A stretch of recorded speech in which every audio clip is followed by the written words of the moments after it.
नमस्कार दोस्तों, मैं सुनील चौधरी अपने YouTube channel maths with Sunil Chaudhary पर आपका हार्दिक स्वागत करता हूं। जो अपना चैप्टर चल रहा है चक्रवृद्धि ब्याज, उसमें मैंने आपको बताया था, सबसे पहले कोडिंग के बारे में डिस्कस किया था कल अपन ने। तो मैंने बताया था आपको 2 वर्ष की जो कोडिंग होती है वो होती है आपकी 21। 3 वर्ष की जो मैंने कोडिंग बताई थी आपको, वो बताई थी मैंने 331। और 4 वर्ष की जो कोडिंग बताई थी मैंने, तो 4 वर्ष की बताई थी आपको 4, 6, 4 और 1। यहां तक मैंने आपको कल बताया था। इसके रिलेटेड मैंने आपको 2 क्वेश्चन भी बताए थे। तो 2 क्वेश्चन के थ्रू मैंने उस बात को समझाने की कोशिश की थी आपको। तो आगे देखिए, आगे कंटिन्यू रखते हैं। क्वेश्चन के थ्रू आप उस बात को समझिए। कल क्या है, बरसात हो रही थी, इस वजह से क्या है वीडियो थोड़ी छोटी हुई थी।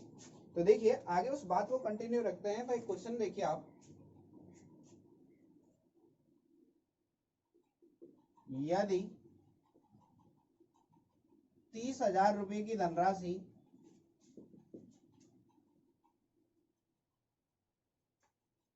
20% चक्रवृद्धि ब्याज की दर से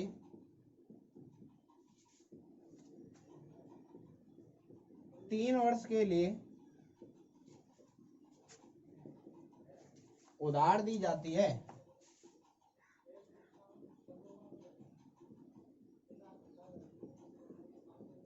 तो बताइए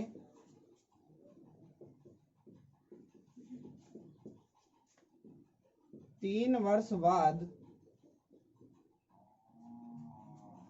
उस व्यक्ति को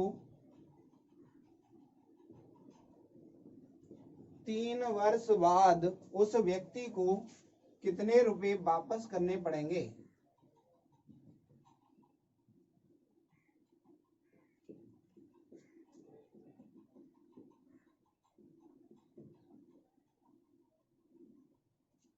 यानी कि ये आपको पूछ क्या रहा है, मिश्रधन पूछ रहा है, टोटल हिसाब किताब क्या रहा आपका। तो देखिए, सबसे पहले मैंने आपको बताया था, बेसिक तो अपन अब की बार बताएंगे नहीं।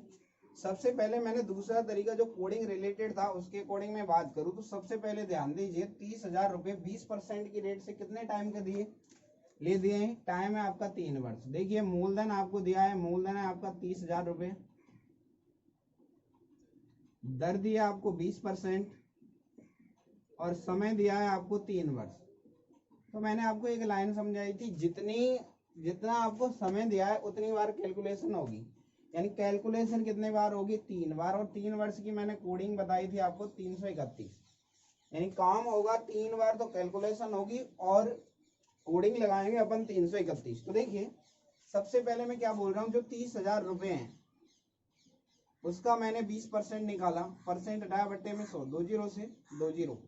तो यहाँ पे सोल्व करेंगे, ये कितना आएगा, 3 दूनी 6 यानी 6,000 आ गया। जो आया है उसका फिर से कितना निकालेंगे, 20%, 2 जीरो से 2 जीरो यानी ये कितना आएगा, 6 दूनी 1200। जो आया है उसका फिर से कितना निकालना पड़ेगा अपने को, 20%। ध्यान दीजिए, मैंने आपको बोला है जितना समय होगा उतनी बार कैलकुलेशन होगी। टाइम 3 वर्ष है, तो यहाँ पे कैलकुलेशन कितनी बार किया मैंने, 1, 2 और 3 बार। 12 दूनी कितना आया, 24, यानी कितने रुपए आएंगे, 240 रुपए। सबसे पहले फिर मैंने आपको बताया 3 वर्ष की कोडिंग क्या है। 3 वर्ष की कोडिंग है 331, यानी पहले वाले को 3 से गुणा करेंगे यानी कितना है 18,000, प्लस दूसरे वाले को भी 3 से गुणा करेंगे, 12 दिया 3600, प्लस थर्ड वाले को 1 से गुणा करेंगे क्योंकि 331 कोडिंग थी, क्रम से कोडिंग लगाएंगे यानी कि कितना आएगा आपका 240। अब देखिए इनको अगर मैं ऐड करता हूँ, 18,000 में 3,000 जोड़ा कितना है आपका 21,000, 21,000 में 600 में 200 जोड़ा 840, यानी 21,840 आपके क्या निकल के आया, आपका चक्रवृद्धि ब्याज निकल के आया। चक्रवृद्धि ब्याज कितना मिला आपको, 21,800। अब मैंने बोला है आपको, तो बताइए उसको कितने रुपए देने पड़ेंगे टोटल मिला के। तो मिश्रधन पूछा था मैंने आपसे, तो मिश्रधन क्या होगा, मूलधन प्लस ब्याज। यानी मूलधन कितना था आपका 30,000 रुपए और ब्याज लग गई इस पे कितना, 21,840। जो टोटल निकल के आएगा वो कितना आएगा आपका, इनको जोड़ दीजिए आप, 30 में 20 जोड़ा यानी कि 50, 51,840। 30 में 20 जोड़ा 50 और 1,000 कितना होगा, 51,840 रुपए। यानी कितने रुपए वापस करने पड़ेंगे इसको, 51,840 रुपए। उम्मीद है आप ये वाली बात समझ पाए होंगे। अब देखिए आगे अपन अगली बात को कंटिन्यू रखते हैं, तो दूसरे तरीके से और समझिए आप इस बात को। तो देखिए सबसे पहले इस मेथड को अगर मैं रिपीट करूं तो जो 30,000 रुपये मूलधन था उसका 20% मैंने निकाला है। सबसे पहले जो आया है उसका 20% निकाला है 1200, जो आया उसका भी 20% निकालेंगे, कितना आएगा आपका 240। अगर मान लीजिए यहाँ पे टाइम 4 वर्ष होता तो जो आया है उसका भी कितना निकाल देते अपन, 20% निकाल देते। तो यहाँ पे अब जैसे ही मैंने कैलकुलेट किया, ये तो आया 6000, ये आया 1200, ये कितना है 240। अब 3 वर्ष की मैंने कोडिंग लगाई है 331। 6000 को 3 से गुणा किया 18,000, 1200 को 3 से गुणा किया कितना है 3600, 240 के एक से गुणा किया कितना है 240, सबको जोड़ा ये कितना है 21,840। ये क्या है आपका चक्रवृद्धि ब्याज। अगर मैं इस पॉइंट की बात करूं तो ये जो पहले वाला मैंने आपको बताया था, कल भी बताया था, ये पहले वाला सबसे पहले जो होगा वो क्या होगा आपका साधारण ब्याज। कितने टाइम का है साधारण ब्याज, ये साधारण ब्याज है आपका 3 वर्ष का साधारण ब्याज। इसको छोड़ के जो बचेगा, यानी कि 3600 में 240 जोड़ू तो 3840 आया। ये आया आपका चक्रवृद्धि ब्याज और साधारण ब्याज का क्या है आपका अंतर। CI माइनस SI है ये आपका, यानी अंतर है कितने साल का है 3 वर्ष। मिश्र धन पूछा है क्वेश्चन में, तो मूलधन में अगर मैं ब्याज जोड़ दूं, ये टोटल आपका चक्रवृद्धि ब्याज है, इन सबको अगर मैं ऐड कर दूं तो 3 वर्ष का कुल चक्रवृद्धि ब्याज है। तो टोटल धनराशि कितनी वापस करेंगे 51,840। तो देखिए अब दूसरे मेथड की बात करते हैं। मैंने आपको एक और मेथड बताया था इसके अलावा, फ्रिक्शन मेथड। उसमें मैंने आपसे ये डिस्कस किया था कि अगर आपसे डायरेक्ट चक्रवृद्धि ब्याज और मिश्रधन के बारे में जिक्र किया गया है तो आप परसेंटेज बेस से यानी फ्रिक्शन मेथड आप अप्लाई कर सकते हो। तो देखिए सबसे पहले मैं यहाँ पे बोलूँ 20%, तो 20% है, इसको फ्रिक्शन में चेंज करूँ 20% 18/100, यानी कितना है 1/5, यानी 5 पे 1 रुपये बढ़ गया। मैंने इधर तो लिखा मूलधन, इधर लिखा मिश्रधन। ध्यान दीजिए यहाँ बोल रहा हूँ मैं 5 रुपये था मूलधन, क्योंकि नीचे 5 आ रहा है आपका। इसने बोला है भाई 5 रुपये अगर मैं उधार लेता हूँ तो 1 रुपये ब्याज लगेगी, यानी वापस कितना करना पड़ेगा मेरे को, 1 साल में 6 रुपये वापस करने पड़ेंगे। बोल रहा है भाई यहाँ पे टाइम 3 वर्ष है तो क्यूब कर देंगे अपन। 5 का क्यूब कितना है 125 और 6 का क्यूब कितना है 216। तो प्रेजेंट की सिचुएशन समझिए, इसने बोला है कितने रुपए वापस करने पड़ेंगे, यानी मिश्रधन पूछ रहा है आपसे अमाउंट। तो देखिए मिश्रधन पूछ रहा है आपसे, तो अपने को मिश्रधन ही चाहिए। यहाँ पे मिश्रधन 216 आ रहा है। अगर मूलधन 125 रुपये है तो मिश्रधन कितना आपका 216। अगर एक चक्रवृद्धि ब्याज पूछता तो इसको घटा देता मैं। फिलहाल इसने दिया है 125 का मान कितना है आपको 30,000 रुपये दे रखा है इसने। तो देखिए 125 को 30,000 बनाने के लिए मैं कितने से गुणा करूं, तो ये पता करने के लिए मेरे को क्या करना पड़ेगा, 30,000 में 125 का भाग देना पड़ेगा। तो 30,000 में अगर मैं 125 का भाग दूं तो ध्यान दीजिए 25 से काट रहा हूं मैं, 25 पंजे 125। अगर मैं इसको ऐसे पढ़ूं तो ये 25 चौका 100, यानी 300 गुणा 100 पढ़ लूं तो ये 100 हो गया। 5 का भाग दूं अगर 300 में तो 60 पंजे 300 होता है, यानी कितना है 240 बार गुणा कर दूंगा तो मेरा आंसर आ जाएगा। यानी 240 से गुणा किया गया है इसको। 240 से गुणा करने पर क्या हो जाएगा, ये आपका 240 से जैसे ही मैं गुणा करूंगा ये आपका 30,000 बन जाएगा, यानी गुणा किया है मैंने 240 से।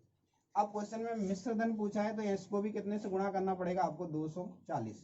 अब 240 से गुणा कर लीजिए आप 216 को, 216 गुणा किया मैंने 40 का, तो देखिए एक जीरो आ गई, ये जीरो तो आपकी आएगी। अब ऐसे समझ लीजिए आप इसको, सबसे पहले मैं यहाँ पे इसको लिख सकता हूँ 24 का गुणा करना है आपको, तो 24 का गुणा आप ऐसे कर लीजिए यहाँ पे डायरेक्ट, 4 6 24 की 4, 5 से 2 4 और 2 6, 4 4 दूनी 8, 6 दूनी 12, 2 दूनी 4, 2 और 1 कितना है आपका 3 और 2 दूनी 4, ये आएगा आपका 4 8 1 5, यानी 51,840 रुपये। वैसे भी अपन ने सोल्व किया था तो ये कितना निकल के आएगा आपका 51,840 रुपये, ये आपका आंसर निकल के आएगा। तो उससे भी अपना यही आंसर निकल के आ रहा था 51,840, इससे भी कितना है 51,840। तो बात को समझिए, जब आपको टोटल टाइम जो है अगर फ्रिक्शन में नहीं है, इसका मतलब है आपको कुल समय दे रखा है 3 वर्ष 4 वर्ष 2 वर्ष, यहाँ पे ऐसे नहीं है। यानी कि मैंने यहाँ पे टाइम अभी वो वाला स्टार्ट नहीं किया, जैसे यहाँ पे मैं 3.25 वर्ष बोलूँ, 3 वर्ष 4 माह, 2 वर्ष 6 माह, 2 वर्ष 3 माह, ऐसे करके टाइम नहीं है, यहाँ पे पूरा टाइम है। वो वाले क्वेश्चन में मैं आपको बताऊंगा। तो देखिए उस टाइप के क्वेश्चनों को करने के लिए यहाँ पे मैंने सबसे पहले यही अप्लाई किया है, मूलधन और मिश्रधन की जब भी ये बात करेगा चक्रवृद्धि ब्याज की, तो आप ये वाला मेथड अप्लाई करें तो बहुत जल्दी क्वेश्चन आपका सॉल्व होगा। यानी कि बात ऐसी है दोस्तों कि हर क्वेश्चन को करने का अपना अपना मेथड होता है। उससे क्या होता है, आपका कुछ क्वेश्चनों में कैलकुलेशन एस के हिसाब से करेंगे तो इजी आएगा, दूसरे के हिसाब से करेंगे तो उसके हिसाब से इजी आएगा। लेकिन इस तरीके का अपवाद की बात करूं मैं, तो अगर मैं यहाँ पे ये पूछूं कि बताओ 3 वर्ष का साधारण ब्याज कितना होगा, तो आप आंसर नहीं दे सकते इस मेथड से। अगर मैं बोलूं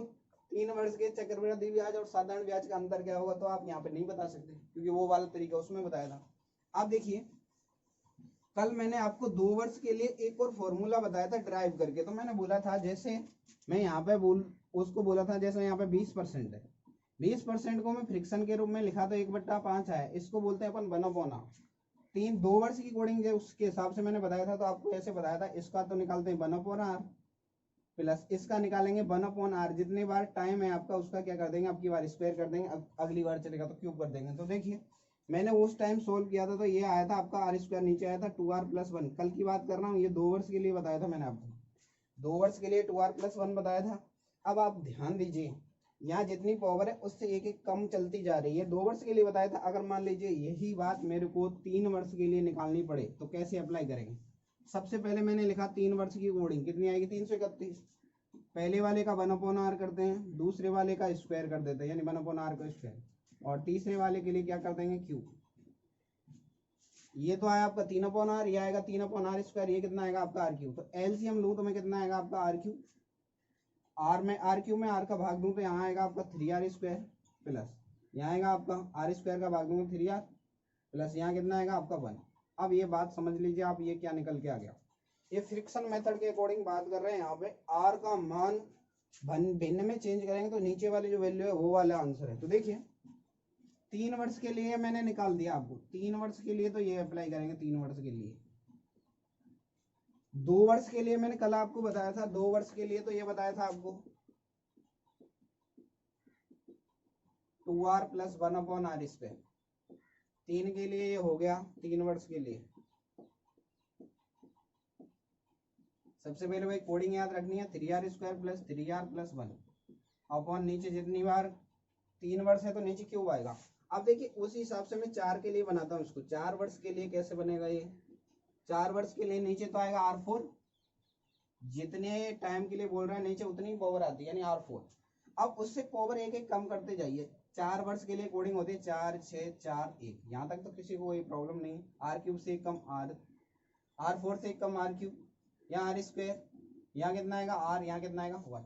ठीक है, ये आपका 4 वर्ष के लिए आ गया। अब यहाँ पे एक पॉइंट समझ लीजिए आप, सबसे पहले जो पॉइंट मैं बता रहा हूँ, जो पहले वाला है ना, ये हमेशा साधारण ब्याज होगा। अगर मैं यहाँ पे साधारण ब्याज की बात करूँ तो 2r, यहाँ पे बात करूँ 3 वर्ष के लिए साधारण ब्याज कितना है 3r स्क्वायर। अगर मैं 4 वर्ष के लिए बात करूँ तो 4r क्यूब। टोटल चक्रवृद्धि ब्याज की बात करूँ तो 2r+1। मूलधन की बात करूँ r स्क्वायर। यहाँ पे चक्रवृद्धि ब्याज की बात करूँ तो ये आ गया पूरा ही 3r square plus 3r+1/r cube. r cube आपका मूलधन है यहाँ पे। अगर यहाँ पे चक्रवृद्धि ब्याज की बात करूँ 4r cube plus 6r square plus 4r+1, और ये r4 क्या है आपका मूलधन है। तो देखिए हर पॉइंट को यहाँ पे समझते चलिए। अगर यहाँ पे अंतर की बात करें तो पहले को छोड़ के जो बच जाए वही आपका अंतर है। तो 1 आपका अंतर है साधारण ब्याज चक्रवृद्धि ब्याज का 2 साल के लिए। पहले को छोड़ दूं तो बाकी का डेटा बचा 3r+1। 3r+1 क्या है, 3 वर्ष के चक्रवृद्धि ब्याज और साधारण ब्याज का अंतर। अगर मैं 4r क्यूब को यहाँ पे छोड़ दूं पहले वाले को, तो जो बच गया वो क्या है आपका 4 वर्ष के चक्रवृद्धि ब्याज और साधारण ब्याज का अंतर। आप देखिए यहाँ पे क्वेश्चन के अकॉर्डिंग, यहाँ पे अगर मैं बात करूं तो आप ऐसे समझ सकते हो, 3 वर्ष की बात है तो आप 3 वर्ष के लिए ऐसे अप्लाई करते हैं। देखो सबसे पहले ये दर को फ्रिक्शन में यानी भिन्न में लूँ तो कितना आएगा, ये आया आपका 1/r का मान। अगर मैं यहाँ पे अप्लाई करता हूँ जो मैंने आपको कोडिंग के अकॉर्डिंग बताया था ना, वही काम हो रहा है यहाँ पे भी। तो देखिए सबसे पहले r की अगर मैं बात करूँ 3 इंटू नीचे तो आएगा आपका r क्यूब है 3 वर्ष के लिए, तो मैंने फॉर्मूला बताया था आपको 3r square plus 3r+1/r cube. यहाँ पे समझ लीजिए इसको तो बोलते हैं मूलधन 3r² प्लस 3r+1, ये क्या है आपका चक्रवृद्धि ब्याज, ऊपर वाला पूरा ही चक्रवृद्धि ब्याज है। 3r+1, इसको पहले वाले को छोड़ दो तो 3r² क्या है आपका साधारण ब्याज है, पहला वाला मैंने हमेशा साधारण ब्याज बताया, और इसको छोड़ दो जो भी बचा 3r+1, ये क्या है आपका अंतर है चक्रवृद्धि ब्याज और साधारण ब्याज का। तो आप यहाँ पे आप मान रखिए, देखिए अब इसको हटा देता हूँ। तो यहाँ पे अगर मैं मान रखूं तो तीसरा तरीका जो अपना चल रहा है उसको समझिए आप। मैं यहाँ पे मान रख रहा हूँ r³ यानी 5 का क्यूब करेंगे कितना आएगा आपके 125, यानी कि ये मैंने किया 5 का क्यूब, यहाँ पे लिखा हुआ है ना r³, तो r का मान कितना था 5, 1/r में r कितना है 5 है आपका। तो देखिए 5 रखेंगे, 3 गुणा, यहाँ बोल रहा है 5 के स्क्वायर प्लस 3 गुणा 5 प्लस 1। क्वेश्चन में आपसे पूछा है मिश्र धन के बारे में पूछा है, तो जैसे मैं इसको कैलकुलेट करूंगा तो ये निकल के आएगा 25 या 75 प्लस 15 प्लस 1/125। तो देखिए यहाँ पे मैं कैलकुलेट करूँ तो 75 में 15 जोड़ा 90 आया, 90 में 1 जोड़ा 91/125। ध्यान दीजिए मैं ये बोल रहा हूँ मूलधन तो आपका 125 होगा, तो ये आपका चक्रवृद्धि ब्याज है। क्वेश्चन में मिश्रधन पूछा है, तो मिश्रधन क्या होगा आपका, मूलधन में अगर मैं ब्याज जोड़ दूं तो आपका चक्रवृद्धि ब्याज आ जाएगा। यानी मूलधन की अगर मैं बात करूं तो मूलधन तो आया आपका 125 यूनिट, 125 को बोल रहा है ये भाई कितना है 30,000 है, तो 125 को अभी मैंने 30,000 बनाया था तो 240 से गुणा किया था तभी आया था, क्योंकि 30,000 में भाग दिया था 125। अब यहाँ पे मिश्रधन पूछ रहा है, तो मिश्रधन की अगर मैं बात करूँ यानी मूलधन प्लस ब्याज होगा, मूलधन 125 ब्याज 91 में अगर मैं 125 जोड़ दूं, 125 प्लस 91 जोड़िए, 9 और 1 5 और 1 6, 9 और 2 11, और ये कितना है 216 आ जाएगा। 216 का मान पूछ रहा है तो यहाँ कितने से गुणा कर दूं 240 से, तो अभी सोल्व किया था 216 में 240 का गुणा किया था, अभी आया था 51,840 रुपये। यहाँ पे क्वेश्चन कई बन सकते हैं, हर क्वेश्चन का आंसर आपका निकल के आ जाएगा। अगर ये आपसे क्वेश्चन में ये पूछे कि बताइए साधारण ब्याज कितना होगा तो 75 में 240 का गुणा कर देंगे। अगर ये पूछता 3 वर्ष के चक्रवृद्धि ब्याज और साधारण ब्याज का अंतर बताइए तो ये कितना हो गया 16 में कितने गुणा कर लेते, पहले को छोड़ के जो बच जाएगा वो क्या होगा आपका चक्रवृद्धि ब्याज। आगे नेक्स्ट क्वेश्चन की बात करते हैं। उम्मीद है आप ये वाली बात अच्छी तरीके से समझ पाए होंगे। अगर कोई प्रॉब्लम है तो अभी दूसरा क्वेश्चन ले रहा हूँ, उसके अकॉर्डिंग आपको अच्छी तरीके से और भी समझ में आ जाएगा। अपन यहाँ पे एक मेथड की बात नहीं कर रहे हैं, अपन पूरा डिटेल से पढ़ रहे हैं चैप्टर को। तो देखिए जितने मैक्सिमम टाइप से आप कर सकते हो वो सारे बता के चल रहा हूं मैं यहाँ पे पहले से। तो देखिए नेक्स्ट क्वेश्चन है आपका, यदि कोई धनराशि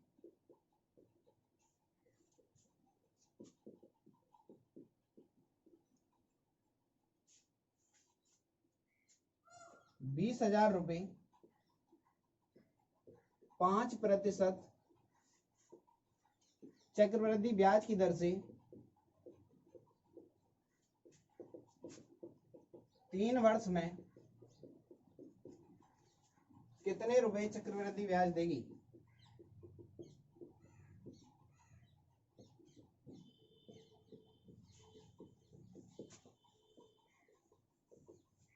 सबसे पहले समझिए आप, सबसे पहले मैंने बताया था आपको जो मेथड था अपना कोडिंग वाला। तो देखिए यहाँ पे टाइम कितना दे रखा है आपको 3 वर्ष, टाइम दिया है आपको 3 वर्ष। इस लाइन का मतलब था कोडिंग कितनी बार होगी, यानी कि कैलकुलेशन 3 बार होगी, कोडिंग लगेगी 331। फिर मैंने बताया आपको दर कितनी दे रखी है 5%, यानी दर का मान दे रखा है आपको कितना 5%, और मूलधन आपको दे रखा है कितना आपका 20,000, तो मूलधन लिया मैंने यहाँ पे कितना आएगा 20,000। तो देखिए मूलधन का यहाँ पे जितना परसेंट निकलवा रहा है उतना परसेंट निकालिए और कैलकुलेशन लगाइए, कैलकुलेशन कितनी बार होगी, जितनी बार समय उतना है। सबसे पहले जो धनराशि है 20,000, उसका मैंने क्या निकाला आपका 5%, परसेंट हटा बट्टा में 100, 2 जीरो से 2 जीरो, यानी कितना आएगा 1,000 रुपये, 200 गुणा 5 1,000। फिर जो आया है उसका कितना निकालेंगे अपन 5%, परसेंट हटा बट्टा में 100, 2 जीरो, यानी कितना है आपका 50। जो आया है उसका भी कितना निकालना है आपको 5%, यानी कितना आएगा आपका 50 पंजे 250, 1 जीरो से जीरो 2.5। 3 वर्ष की मैं कोडिंग लगा देता हूँ। 3 वर्ष की कोडिंग मैंने अभी आपको बताई 331, ये आया आपका 3,000 प्लस यहाँ पे भी कितने गुणा करेंगे 3 से, कितना आपका 150, और यहाँ भी 1 का गुणा करेंगे कितना आएगा आपका, ये आया 150 और ये आया आपका 2.5, तो 2.5 इसमें यहाँ क्या हो जाएगा, ऐड हो जाएगा। यानी कि आप ऐसे समझ लो इन सबका गुणा करके ऐड करना है आपको।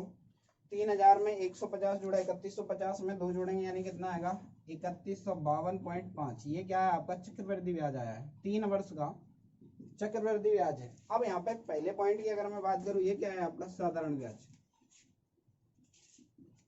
ये क्या है अंतर है आपका चक्रवृद्धि ब्याज माइनस सीआई माइनस ऐसा ही है 3 वर्ष का। तो देखिए अगर मैं आपको जो ना लास्ट में बताया था मैंने आर वाला, उसके अकॉर्डिंग बात करें तो अब आप यहाँ पे कंपैरिजन कर सकते हो कि क्वेश्चन किस हिसाब से होगा आपका। तो देखिए मैं यहाँ पे अब की बार इसको हटा देता हूँ थोड़ा सा। अगर मैं 3 वर्ष के फॉर्मूले के अकॉर्डिंग बात करूं जो मैंने आर के रूप में बताया था, तो फॉर्मूला बताया था मैंने आपको 3r² प्लस 3r+1। अगर फॉर्मूला आपको याद नहीं रहता तो उसका याद करने की मैं ट्रिक बता रहा हूँ। जितना टाइम है उतनी तो पावर आएगी नीचे, कोडिंग आपको याद होनी चाहिए। 3 वर्ष की कोडिंग 3 से 31, इससे एक कम करते हुए जाओ, 3 से एक कम r², इससे एक कम कितना आएगा r, आगे जाके 0 हो जाएगा, 0 का मान कितना होगा 1 into r की पावर 0 आएगा, r की पावर 0 का मान कितना होता है आपका 1 होता है। कोई भी संख्या उसकी पावर 0 उसका मान कितना होगा 1।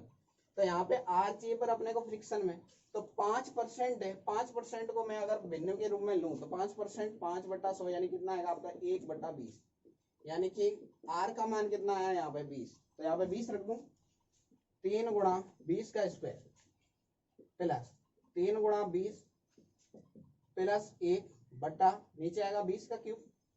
तो देखिए 20 का नीचे क्यूब तो आया आपका 8000, यहाँ पे गुणा करूं 20 गुणा 20 का स्क्वायर 400 गुणा 3 किया कितना है 1200 प्लस ये कितना है 60 प्लस 1। अगर यहाँ पे आपसे चक्रवृद्धि ब्याज पूछ रहा है तो मैं क्या करूंगा, सबको जोड़ दूंगा 1200 प्लस 60 प्लस 1, यानी कितने का मान पूछ रहा है आपसे 1261 का पूछ रहा है।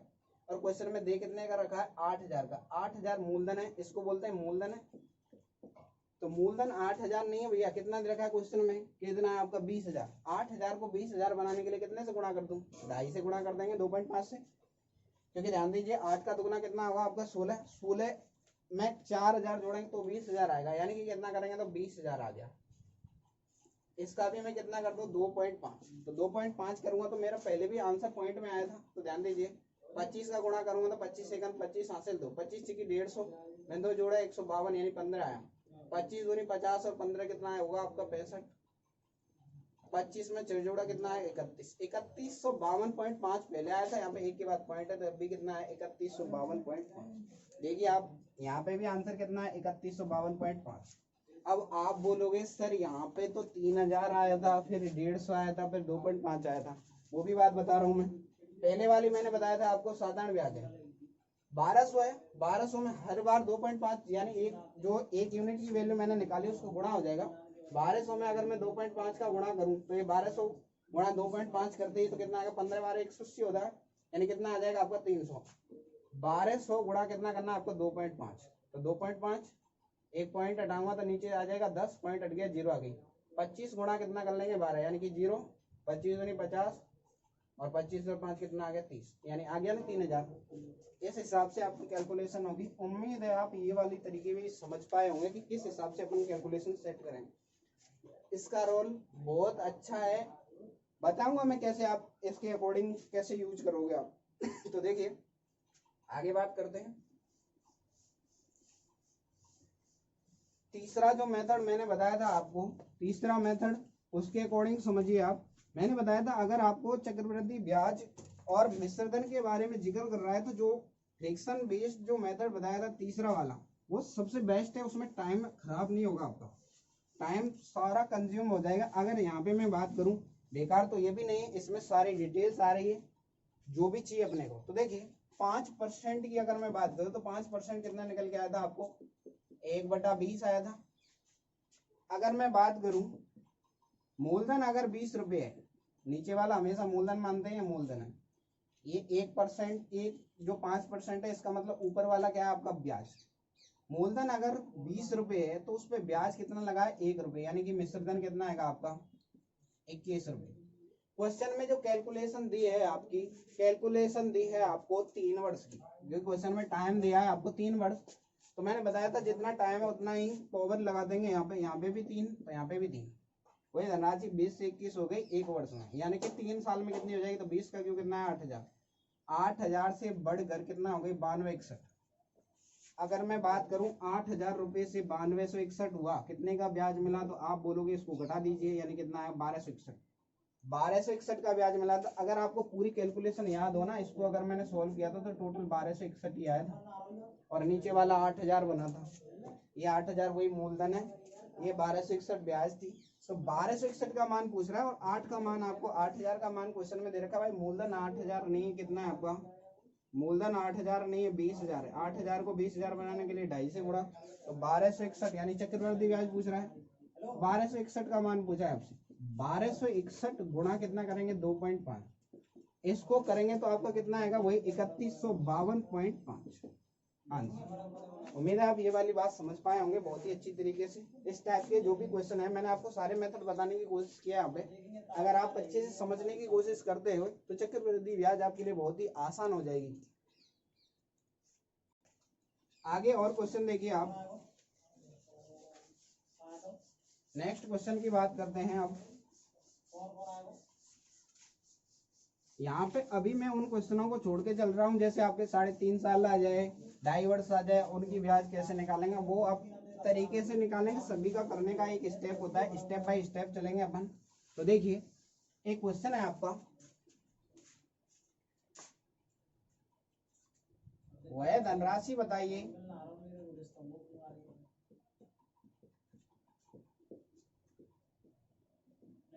जो 10% साधारण 10% चक्रवृद्धि ब्याज की दर से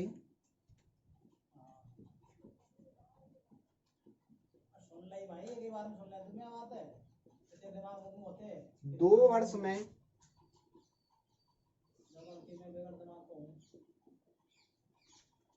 10% चक्रवृद्धि ब्याज की दर से 2 वर्ष में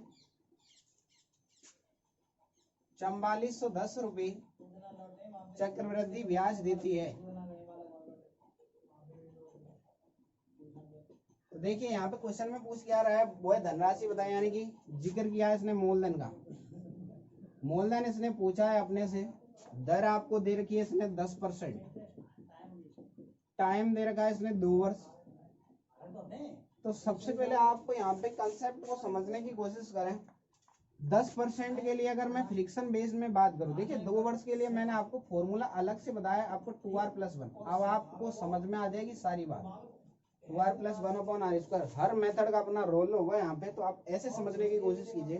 तो देखिए 2r+1 की अगर मैं बात करूँ तो 10% को अगर मैं भिन्न में लेता हूँ तो कितना आएगा 10/100, यानी कितना आएगा 1/10।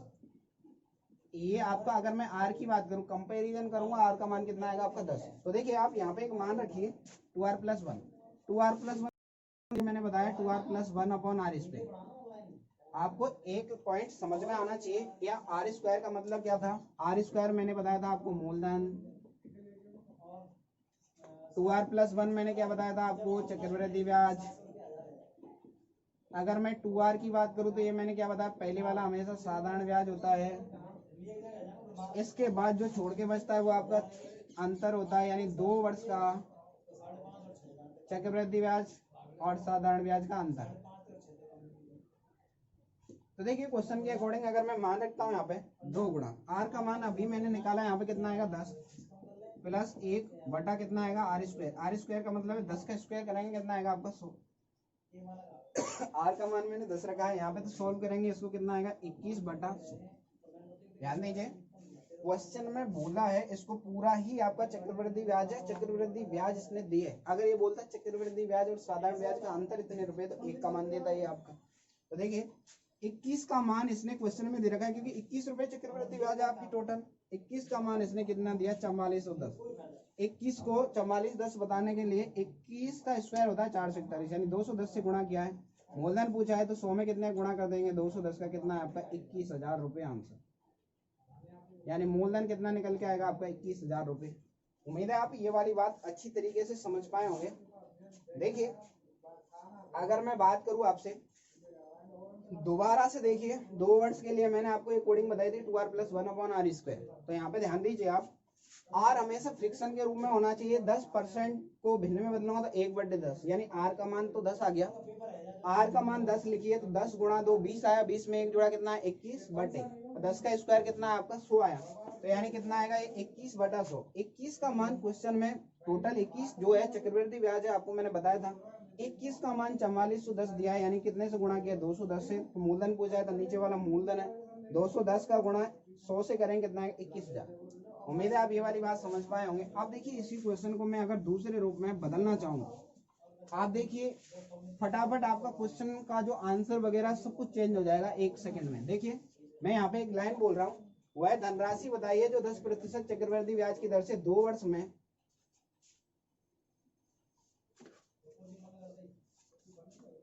2 वर्ष में चक्रवृद्धि ब्याज व साधारण ब्याज का अंतर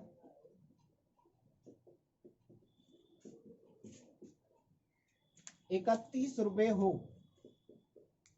अब देखिए क्वेश्चन में आपको अंतर दे रखा है, अंतर दे रखा है कितना आपको 31 रुपए मूलधन पूछा है आपसे। तो 2 वर्ष के लिए मैंने वही कोडिंग बताई आपको 2r + 1/r²। ये 2 वर्ष के लिए है। ये वाले मेथड का आपको रूल यानी कि आपको यूज समझ में आ जाएगा 2r + 1/r²। यहाँ पे अगर मैं आर की बात करूँ तो फ्रिक्शन में लेना है आपको, दर दे रखी है कितनी आपकी 10%, तो दर 10% है। बस इसमें समझने वाली लाइन यही है कि आपको जो दर दे रखी है ना वो आपको फ्रिक्शन में लेनी पड़ेगी। फ्रिक्शन में लेंगे तो कितना आएगा आपका 1/10, 1/10। अब आर का मान कितना आ गया आपका 10 आ गया, 1/r की वैल्यू है, या आर का मान कितना है 10। कंपेरिजन किया तो मैंने इसको सॉल्व किया 2 × 10 + 1/r², r² 10 के स्क्वायर 100। आपको मैंने ये बताया था पहले वाला, ये तो है आपका साधारण ब्याज। अगर आप अच्छी तरीके से समझे होंगे, पहली लाइन को छोड़ के जो कुछ बचता है पहले वाले डेटा को वो आपका अंतर। तो अंतर कितना दिया है क्वेश्चन में, क्वेश्चन में मैं तो बोल रहा हूँ 2 वर्ष के साधारण ब्याज चक्रवृद्धि ब्याज का अंतर 1 रुपये। क्वेश्चन में बोल रहा है भाई 1 नहीं कितना है 31, 1 का मान 31 है तो 1 को 31 बनाने के लिए 31 से गुणा। मूलधन पूछा है, मूलधन ये नीचे वाला होता है, तो 100 का मान पूछ रहा है, 100 × 31 किया कितना है 3100 आंसर। उम्मीद है आप ये वाली बात समझ पाए होंगे। आगे बात करते हैं, आगे अपन जो चैप्टर है उसको कल कंटिन्यू रखते हैं। तो सेशन को लाइक कीजिए, शेयर कीजिए, सब्सक्राइब कीजिए। धन्यवाद।